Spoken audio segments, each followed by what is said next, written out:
শোভাযাত্রা সামিল হয়েছে রাসবিহারী প্রাঙ্গণে।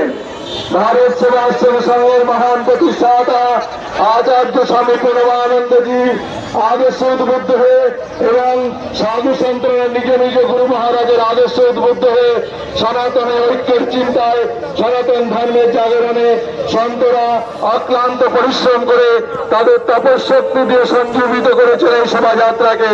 সকল সাধু সন্তের চরণে কোটি কোটি প্রণাম। সকল সাধু সন্তদের চরণে কোটি